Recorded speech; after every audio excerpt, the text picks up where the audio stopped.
Hello, my name is Lauren Maxwell, and I am working towards my degree in applied technology in education.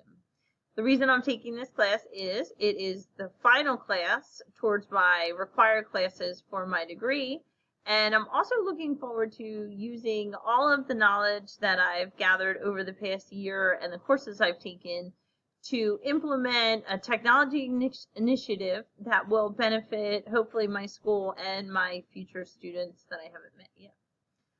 Something interesting about me, I have three sons. They are 13, 10, and 2. Their names are Jacob, Will, and Daniel.